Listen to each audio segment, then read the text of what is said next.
Charter School family. Have you ever wondered who the people are behind the PacificCharters.org emails? Well, so have I. Welcome to the podcast where we meet the teachers, site and program leads, human resource specialists, directors, IT specialists, tutors, and every other member of this PCI family.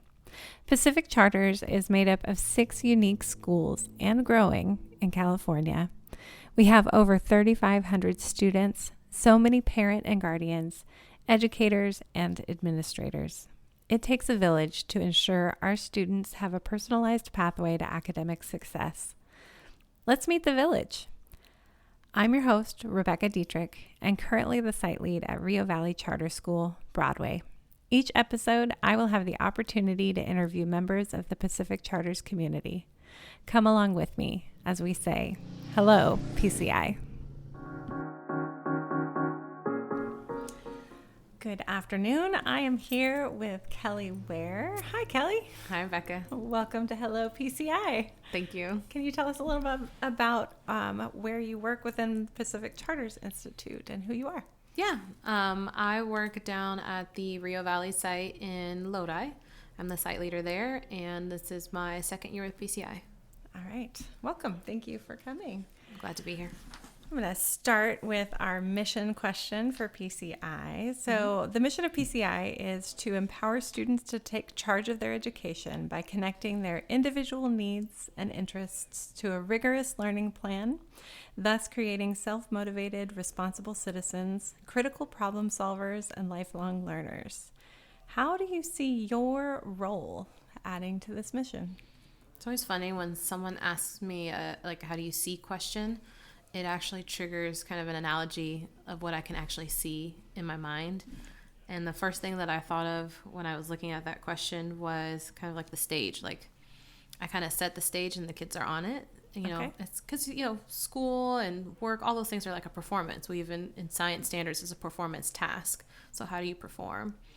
So I just kind of think of what kind of stage would you want to perform on? Like a clean stage, one that's well cared for, one that is going to support you. You're not worried about falling through the cracks.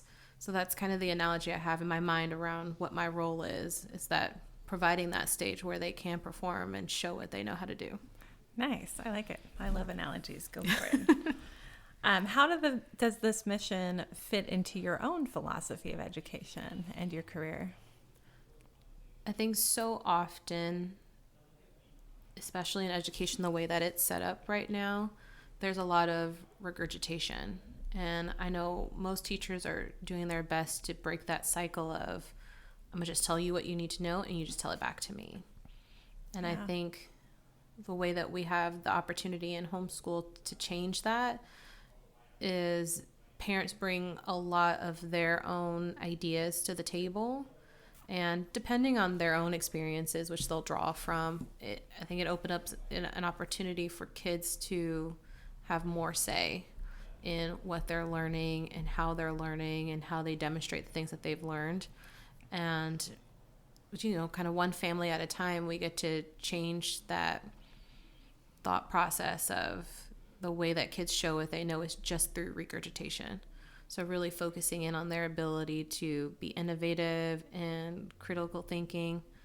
I think that fits into my own philosophy around what education should look like. So finding my home here kind of with PCI really has given me the chance to sharpen some of those tools too and really refine what I think education should look like. And, every interaction I have with students and families and other staff members, it just adds to that, where I reevaluate my own stances on things to take into other people's perspectives on what they think education should also look like. And it's been really interesting seeing what parent educators as the teacher really looks like for some of our students. And the needs there or the strengths there have been both challenging and rewarding. Right. So. I like that you brought in the parent educators there too, because they do come with their own philosophy of education too, right? And we don't always fit what they want, but we have the flexibility to find out what it is and how we can serve each student differently. And I love that. Yeah. And they've had their own so many different experiences in education. Some of them have had really wonderful teachers that they can draw on, and some of them have gone through horrible, education systems, and so they're just repeating what they know, and it's difficult sometimes to break them away from that as what education is supposed to look like. Yeah. It's a redefining of what education actually is, right? Getting down to the bare bones. I like it. That kind of leads into, you called Rio Valley your home, and I love that. But what brings you to this PCI family? Tell us a story of your career before PCI. You can start at the beginning, or you can work backwards, however you want to tell it. Oh, maybe at the beginning, because where I did my student teaching was at Rio Americano. Oh, yeah, very nice. Actually out here, and I did my student teaching in biology and chemistry. And then I realized the attention to detail required in chemistry so that you didn't blow anything up was a little bit outside my comfort zone. So I stuck with biology. The kids would have loved your class. Oh, yeah. They loved my bio labs too, but safety in bio is not quite the same thing as safety in chemistry. Sure. The opportunity to make mistakes are significantly more costly and expensive. If you mess up in chemistry, you could... Yeah, that burns hurt a lot more than... And explosions. Explosions probably aren't a good thing for us. Probably not. Absolutely. Okay. So then I actually got my very first job at Ben Holt in Stockton, and it's a charter school with Aspire. And I stayed with Aspire for many, many years, eventually moving into instructional coaching and then into administration with them. I had a brief stint in the Venture Academy as an admin there. So I worked for the county for almost a year. And it was funny because we were having a WASC walkthrough, and Paul was there. Oh, how funny. And while we're doing some data gathering and just that initial kind of sit down process, he asked some really great questions. And it's one of those things where you're like, I could see myself working for this person, Oh, neat. I didn't know you had that connection. Yeah. Okay. He was I think he was the chair for our walkthrough. And then my sister was actually looking for a job in tech, and Rio in Lodi was hiring a tech person. So I sent her the ed join for it because I was helping her kind of look around a little bit. Sure. And maybe a week later, she said, well, are you applying for the admin position? And I was like, what are you talking about? Because it hadn't been posted at the time that I was looking for her. Looking. Nice. And so I was like, looking out for each other. Yeah. Oh, yeah. Good sisters. Always. And so I applied, and then here I am. And I have been really happy. And it really fits multiple facets of my life. But in particular, it's given me the chance to really lean into the educational side of being an admin rather than the behavioral management piece, which is a very large part of being an admin at a more traditional school. Sure. So I've enjoyed that transition in particular. Okay, I like it. Tell me a little bit more about that transition from being a single subject teacher into instructional coaching and admin. What inspired you to do that? I was kind of thrown into the deep end a little bit when I first started teaching because we didn't have any curriculum. So for my very first job, I got handed a pacing guide, and I had some kind of half-used FOSS kits and was go forth and teach. Yeah. So I actually spent a lot of time my first couple of years building my own curriculum. And then I was asked to be an early implementer for the new generation science standards. So the day before school started, I had to start from scratch with brand new standards. And then the following year, I moved from teaching life science in middle school with a couple of different electives to then teaching biology in high school. But again, no real curriculum. I don't even think I had a text. I was using my college textbook for a while to kind of guide me. Sure, yeah. Take what you know. Yeah. So I built that from scratch too. So there was just a lot of constructing what science teaching should look like, or just what teaching should look like in general. And I think from the beginning, building rapport with the kids was always really important to me and really fit in with my management style. And there came a time where the change in leadership at my school, so our principal and our vice principal both left, and they were really outstanding examples of what an administrator should be. So it was just kind of time for me to move along too. And there was an opening on the coaching team. And I had worked with them in the past on just giving presentations on various things, especially with the early implementation for the science curriculum. And I got that job and joined the coaching team, and that was very interesting because I got to see more of what other instructors in need of support looked like. Yeah, when you're in a classroom, you're kind of a silo sometimes, right? You and don't I had know a really what everybody else is doing. I had a very phenomenal campus too, where I worked at. So I worked with some very strong educators, and so I wouldn't say that I didn't see any support needs when I was teaching, but we had I'm not gonna say bad words on this, but kick butt team, you know. There you go. Nice. Thank you. Yeah. I was like, how do I say this to emphasize just how amazing it was? So we had really strong staff. So then when I went into coaching, I got to see some of the needs and supports that other educators had. And one of the books that I read at the time was The Art of Coaching by Elena Aguilar. And I wish I could go back in time and read that book in my credential program. Sure. It's an amazing book, and I think it's great for just interacting with other adults, and just the things that we need from each other when we're trying to help each other. So it was a really eye-opening experience, and I really think it helped some of my own personal growth and being able to communicate and work alongside and collaborate with other people. So it was, I think, an important part of my own journey as not just an educator, but also as a person. Okay, very cool. Thank you. So I'm going to define your role a little bit for listeners who might not be as familiar with what a site lead is. So site lead is a principal on site at one of our charter school resource centers for Rio Valley. And if you are part of one of our other charters, this might be a program leader or an assistant director position, but very involved with leadership for how many teachers do you have under you? 22.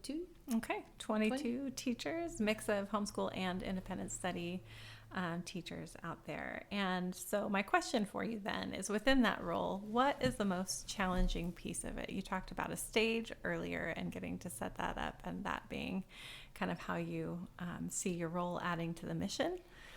So what is the most challenging piece?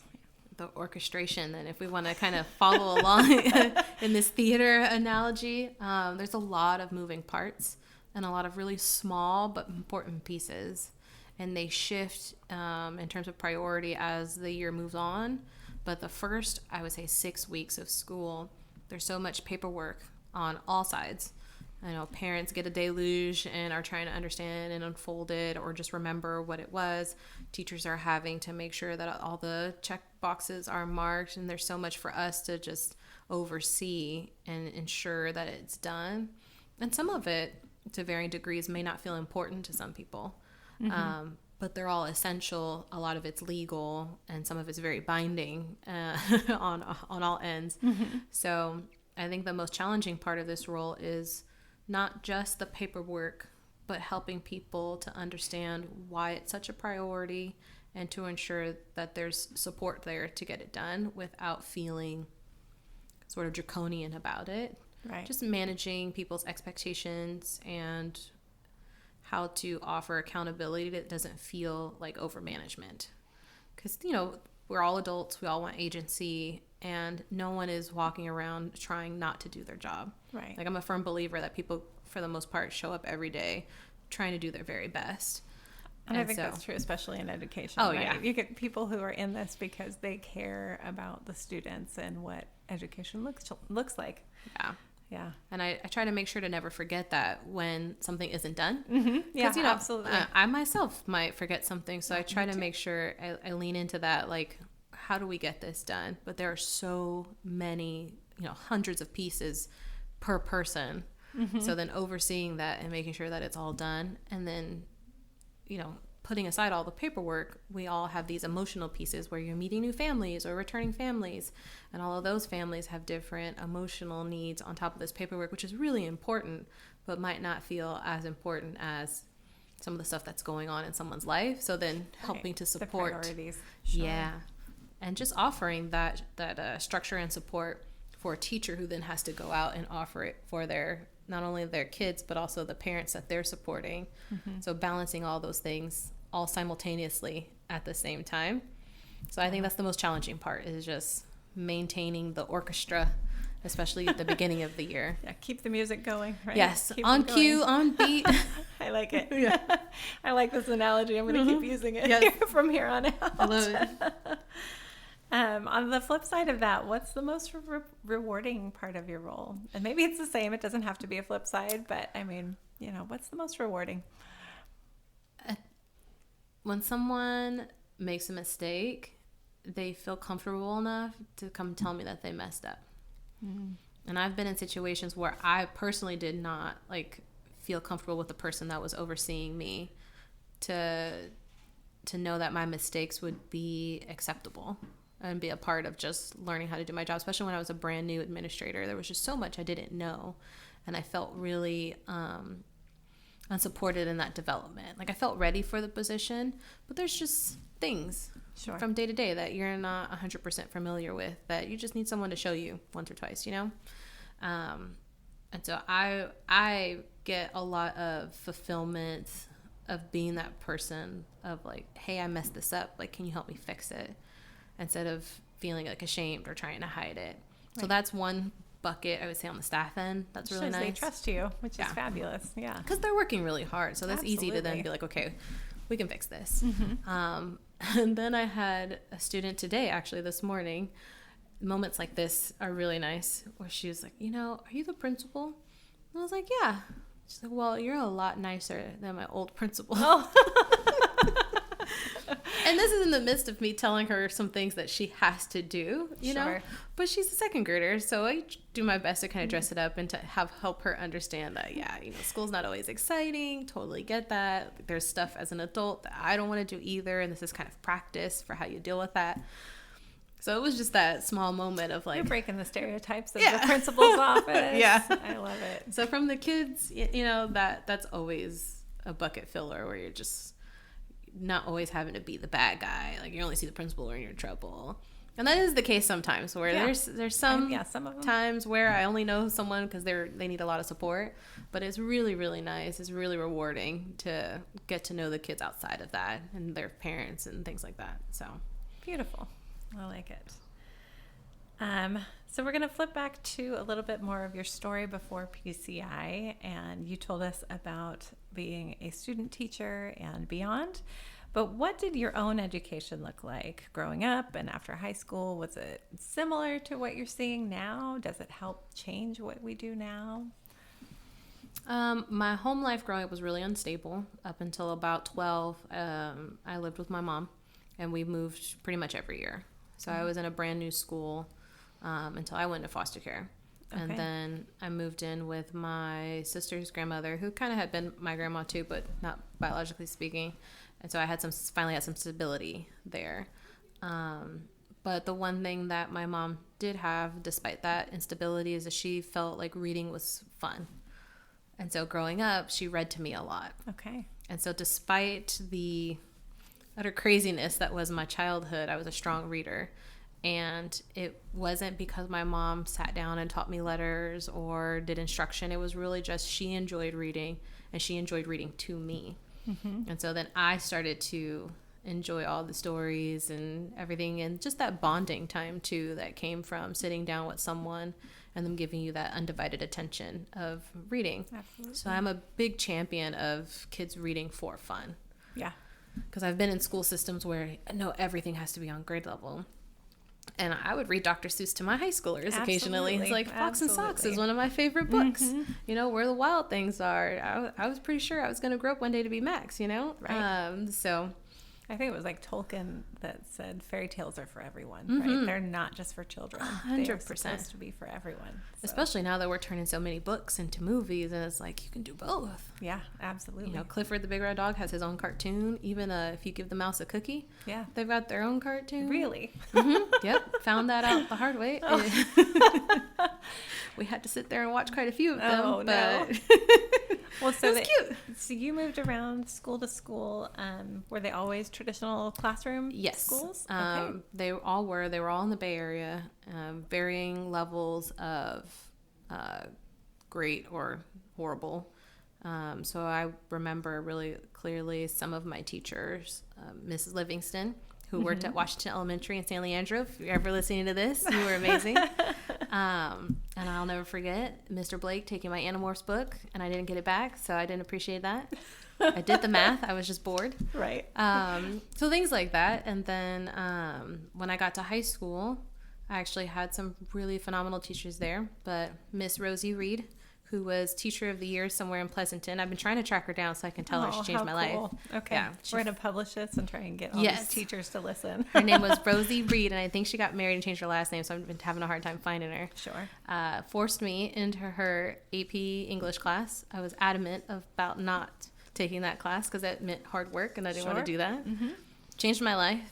I didn't have like a college direction or anything like that, but through that, I wound up taking a bunch of AP classes, which I actually am more of an advocate for college classes at this point because I did not get all my AP credit because I had too much when I moved into college. So for all of them listening, college, dual enrollment, not AP. There you go. But I wound up going to Davis after that, and I don't think I would have chosen to go to a UC had it not been for her.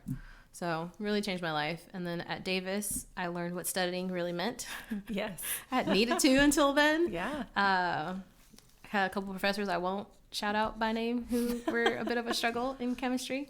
If you know, you know, in Davis 2007. But I bet I know. That's so funny. If you know, you know. Who in chem will tell you life is like lemons and it had nothing to do with chemistry, but that's all right. So I had some pretty, phenomenal professors too at Davis, and I'll never forget walking into Dr. Peter Moyle's office because he was my new advisor when I switched majors to wildlife, fish, and conservation biology.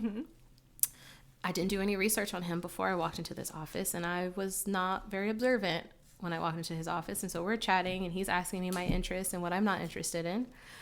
I may have mentioned how I loved all sorts of things about biology and wildlife and everything, but fish. Like, fish weren't that interesting. Sure. Can you guess what he was he was known for in the state of California? Oh my gosh. Multiple papers and all sorts of things named after him. I mean, prominent. Yeah. Nice. Yeah.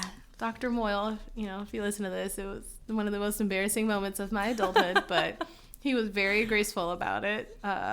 And he was an awesome guy. And I definitely enjoyed my time at Davis.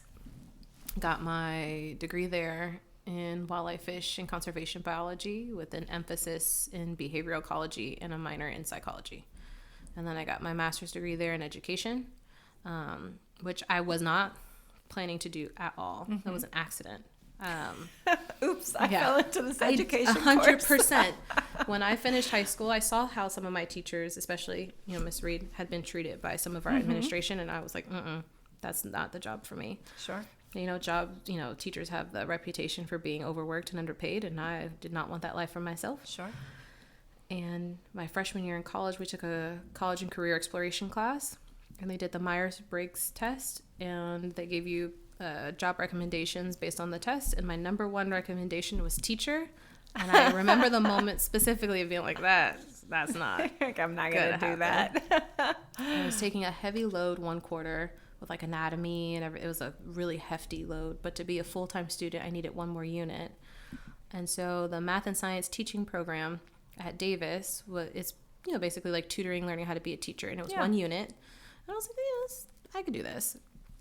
I did it one quarter, and I loved it. It was a lot of fun. I did some tutoring. I think it was at, like, Douglas Middle School in Woodland. I loved it a lot. And then the next quarter, same sort of thing happened where I just had some really heavy upper division science classes. So I had 11 units. I needed one more. I'll just take the second, iteration of this. Sure. Loved it. You really did just accidentally fall into teaching. It was not on purpose. And so the person who ran the program was like, you should really apply to get your teaching credential.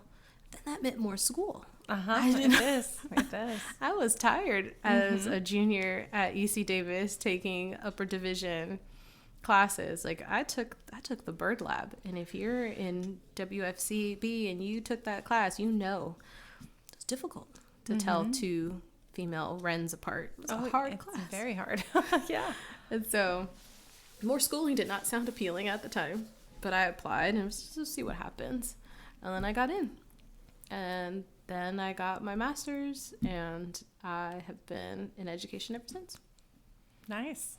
Very nice. Oh, well, I'm glad you fell into it. Yeah, it was not on purpose. It's nice to have you on the team. You're like, oh, did you always want to be a teacher? I was like, no. No, I tried not to. My dream job was playing with tigers all day. I love it.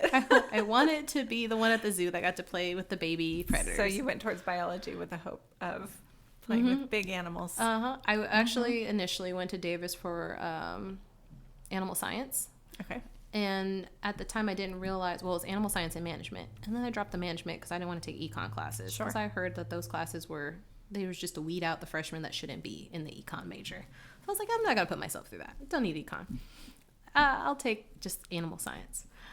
Animal science at Davis was really closer to just farm management, which I learned a lot about food production and the agriculture industry, which was not a waste of time by any means. Right. I learned a lot about food. Not what food. you expected. Not quite what I was expecting. Yeah.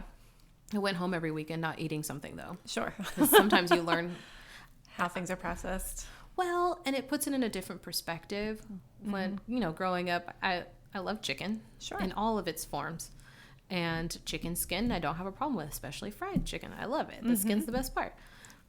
And then you watch chicken processing, and then you hold chicken after it's been processed, and you start to realize that, like, skin is actual skin. Oh, yeah. And I don't know why I was so dissociated from the actual animal and what was on my plate. I mean, we are a lot in our culture, just completely disassociated is probably a good word, but just we're not connected to it. No. And there was just a few months there where I couldn't eat it because I was just so aware of, and I wasn't a vegetarian. I was eating all sorts of meat. I just couldn't eat chicken skin. Right. Because I knew that it was actual, like, the skin of an animal. I'm sorry, listeners, if you feel like you can't eat chicken after this episode. You come back around, though. Yeah, I came back around. Yeah, absolutely. No, I have gotten to the point where I can't eat snails, but it's a texture thing. Yeah, I don't do oysters. I don't think I would eat snails either. I've never tried. Never tried. Heard they're fabulously tasting, but right. I can't do it. Yeah. I had a hard time with milk for a while, too. But I'll let people figure out the why for themselves. That's okay. But yeah, no. So, but I eventually switched to wildlife, fish, and conservation biology. You went towards those fish anyway. Yeah, sure he got you in there. Got me. This is what a good advisor can do. Yeah, is just kind of lead you. And the labs were phenomenal. I learned so much. I also learned that my not being good at spelling came back to bite me. Okay. So I was great in school. Every subject, not a problem. I was a voracious reader. Wonderful writer, but I struggled a little bit with spelling. Okay. There's just certain quirks to English that I had a hard time with. Like, if you ask me to spell recommendation, I can do it, but if it's a double C or a double M, sometimes I'm like, yeah, sure. Separate, definitely. Just the weird words. E's or A's, what's happening in there, like, right? Can we, it's definitely, no, definitely. Yeah, there you go. Yep. And in the labs, we needed to know a lot of Latin. Yeah. For identifying them, and I did not do so well. So I empathize a lot with kids when they're learning how to spell and learning how to read. Even though reading was never a struggle for me, I couldn't tell you how I learned how to read because it wasn't a problem. But I definitely can remember the instances where I struggled with spelling. How funny. Yeah. Because you can still understand the meaning of something even if you can't spell it. Yeah. So it's and I could read it, test. and I can sometimes write something and be like, that doesn't look right. Sure. But I don't know how to fix it. Sure. So sometimes I think kids, they get into that and we forget what that feels like because we're so removed from those initial learnings of, like, 1 + 1 is obviously 2. Right. You're like, but why? It's a symbol and another symbol. And it's all abstract. What is 2? Yeah, I think sometimes parents are kind of jarred, too, when they're teaching the easier things, like the alphabet or the numbers, because it's so easy. Right.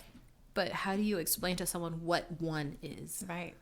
And you can show them, like, this is 1, but this is also 1. I can show you 1 piece of paper. I can show you 1 pencil. Well, and we are in a career where we have actively worked to break down what it means to remember how to learn something, right? And a lot of our parent educators don't come from that background. Like they want to, and they want to break it down, but they don't have the same very detailed training about like what does it mean to learn phonics, or how to get a child to be able to kind of internalize some of those things. Most of my personal teaching experience was 612. Sure. So I taught all those grades at some point or another before I became an admin, and then my instructional coaching and was K-12, and a lot of my administrative experience was TK-5 with some 612 mixed in there. Blessed be to all TK through first teachers. Yeah. And their parents. Yes. But I felt like everyone in getting their teaching credentials should be in like a kinder classroom for 6 months. Yeah. I mean, I taught high school English and remember thinking like, why are some of these kids struggling to read? And then coming to a position where I actually had kinder through third graders on my caseload and finding out like, oh, they have no context for even starting to read. How do you teach that? It's a different skill. Yeah. Yeah. I'm like, if we want to change education, one of the first things we should do is overpay every single TK through first teacher, like double their salary. And we'll get the very best of the best in there. If you can get the kids started off right, a lot of times you can't break it once it's solid. Right. But that very early child education is so critical that I feel like that would be a big fix, because then everyone would scramble for those jobs and you would have your, kind of pick of the litter for those positions. Sure. So I like that you're just rewriting how we do education right now. I love it. Working on it a little bit at a time. Just a little bit. Just some things I've seen where I'm like, if you have a really good, kindergarten and first grade teacher, I've seen the lasting effects of that. Sure. And, all the way, even if you have like, a not so great teacher moving forward, those skills and that like those memories are all there. Because if you have a terrible kinder teacher, what do you remember about school? Like, that lady was mean to me. Right. Kinder teachers should not be mean. No. They shouldn't. Yeah. But kinder classes should not be big either. That's true. That's true. Really. I've subbed in K1 classes, and the energy you need. It's true. You forget that, it's not just an hour and a half you have with those kids. It's 6 hours. Yeah. And they need you to be on the whole time. Yeah. Yeah. I was subbing for a first grade class, and these are well-behaved first graders, first of all. So I had an easy go of it when I was subbing for this. And I was always trying to be fun, Sure, of course. And I was like, okay, we're going to line up like ninjas. I'm thinking quiet, right? Because that's my interpretation of a ninja. Like, tiptoes, quiet, while we're lining up. That is not how they have more of like a Ninjago thing happening. Oh, okay. yes. We were, and I was like, oh, that's my fault. That was 100% different my context. fault. That's funny. Yeah, no. So I definitely, if I could change one thing right now about education, it would be to overpay everyone at those grade levels. Right. I mean, I think all teachers deserve a raise, but if I had to pick, and we only had very limited funds, it would be those youngers. Absolutely. I love it. Well, within your own story, you were able to call out teachers and administrators from all levels, like from elementary, middle school, high school, and even college. And I have never talked to someone who tells me about their college advisor. So that's kind of cool, where you actually have in mind even that college advisor. I don't know if I ever went to see my college advisor, so I'm very impressed by that. Well, for WCB, like there were on years and off years for the labs. Yeah. And so we were mapping out, especially because I transferred in late, because I was in animal science at first. Sure. And so I was kind of like a late transfer into the program. And so some of the things overlapped, and I was able to count. Figure it out. But there were a few classes I had to take kind of double. I had some really hefty semesters in order to graduate on time, and summer school and everything, because I was determined to be out in 4 years. Of course. And it was also very expensive. I will say that too. If I could go back, I would do my first 2 years at community college for sure. Not that I didn't love the Davis experience. I loved it. Absolutely wonderful place to learn, but a little expensive. Sure. Yeah, it is. And just getting there. But you had people at every level. Yeah. So I wonder if you were to give a piece of advice to any of our students now that you would want them to remember and actually think about, and you can choose any age of student that you would talk to, what piece of advice would you give them?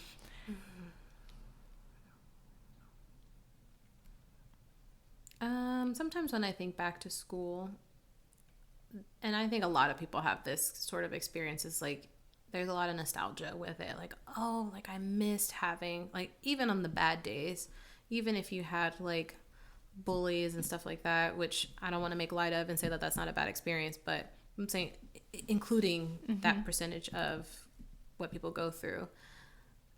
Being in school, or just being at the age where you're in schooling, whether it's homeschool, independent study, traditional school, I wish I could give students the sense of like enjoy it, because sometimes I miss kind of like learning just for the sake of learning. A lot of my learning that I do now has a purpose behind it. It's not just because. Sure. You're gonna put it into practice right away. Yeah, so, I'm using it. I need this. It's not. That was one of the things I actually loved about teaching, is the kids would ask questions that were really off in left field. Sure. And I had a parking lot where I promised them at the end of the quarter I would look them all up, no matter how silly the question was, and because I told them it's not a stupid question, because I totally understand the question. It might not have anything related to what we're doing right now. That's why we'll look at it later. Yeah. So no matter how silly or far-fetched the question is, I'll look it up.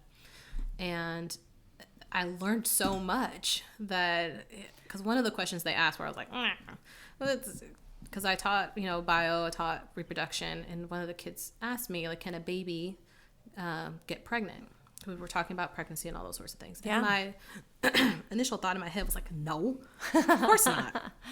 But I had made a promise that I would at the very least type in every single question that they asked me. And technically they can. Yeah, isn't that crazy? And it blew my mind. Yeah, and you're learning something because the kids are curious, right? So that curiosity that they have, or just the interest, or being able to learn something that, a lot of times, when am I ever going to use this?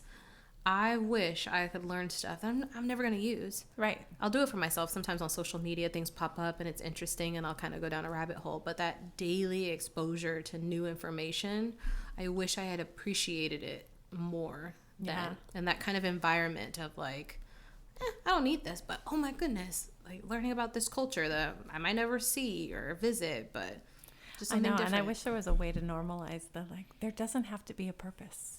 Right. Just learn something. Just learn. Yeah. Because I get that question too. Like, when am I ever going to use this? Right. Doesn't matter. Yeah. Just learn something new. Yeah. I think it's good for your brain. And I missed that kind of time in my life where I had the time and the space and it was just kind of built into, it was the expectation, but I didn't appreciate it, when it was happening. And I don't think a lot of kids do. But I know some of us as adults look back on that time and there's just that like, before bills, jobs and those things. Yeah. Nice. Okay. And what piece of advice would you give a colleague here at PCI? And it could be someone new, someone who's been here a long time, or both. You can go back and forth. I think a lot of the times people are worried about appearing, especially, in education, the thought of not knowing something can sometimes feel like you're less than, or there's like some shame around like not knowing the answer. And I've been really appreciative, and I had shared this with someone from HR, is that I haven't felt that at all working at PCI. Nice. So I think for anyone that was like considering working here, as a fellow colleague, I would say that the best part of this organization is that I can ask about anything. And, my position is hierarchically above other people, but never once has any of the teachers or the site assistants or anyone, I'll go and ask them something, and it's never met with that air of like, shouldn't you know? Right. Yeah. So I want to pass that along to anyone, lateral or, anywhere that they're at in the organization, is that so far my experience, and maybe I'm isolated over here. I love it. This in is my true. bubble, but within my circle of experience in PCI so far, I've never had a question that I've asked met with anything less than, we'll figure it out. Like if I don't know, Right. we'll find someone to figure it out. That has been my experience too. I love it. So my advice, or what I would say to a fellow colleague, is ask the question. yeah, Just ask. The worst thing that could happen is that we don't figure out the answer. sure. Or you find out nobody knows. It's a wonderful question because no one has and asked we'll it before. figure it out together. That's right. I love it. So that's what I would say, is just go ahead and ask. Even if you feel like you should know the answer, even if it got sent to you in an email yesterday, even if you're the one that wrote the thing that you're supposed to know. Right. Just ask. I love it. Thank you. Well, we are to our quick round questions. So you don't have to give any background unless you really, really want to. Okay. And I'll just do quick round. So what are you reading right now? So right now I'm reading a supernatural romance, Mm-hmm. and the main female character experienced a lot of abuse based on her abilities, so she's really special. Okay. And so she's always been treated more as like a commodity than a person, and she runs into someone who she expects to treat her the same way, and he treats her completely different. He gives her all the right reasons to trust him, and it's been a really good book. Nice. Titles? No? I don't know it off the top of my head. I read Okay. so much. It's a werewolf book by Okay. Lola Glass. Lola Glass. Yeah, All she's right. a good author. Good. Coffee, tea, or energy drinks? Coffee all the time. Yes. Tea some of the time. And energy drinks actually put me to sleep, so I don't bother with them. All right. Ocean or forest? I looked through these ahead of time. I know. That's okay. And that, I can't. If you tied my hands behind my back and made me pick, I'd probably go forest. Okay. Very nice. And I know this next one is kind of it plays off of it, but pine trees or eucalyptus? What would you choose? That was an easier one for me because I Okay. like the way pine trees look more than eucalyptus. Okay. Well, that aligns with the forest. Yeah. Even though you might find the pine trees. And at I the actually ocean, lived too. so when I grew up in San Francisco, our apartment buildings had a lot of eucalyptus trees, Okay. which are nice, but But they're you're not done as with pretty them. as pine. Yeah. Sure. Chocolate or sour candy? Another slam dunk chocolate 100% of the time. Okay. I can't leave chocolate in my house or in my office because it will get eaten. Okay. So if I want candy around for other people that won't tempt me, that's sour candy.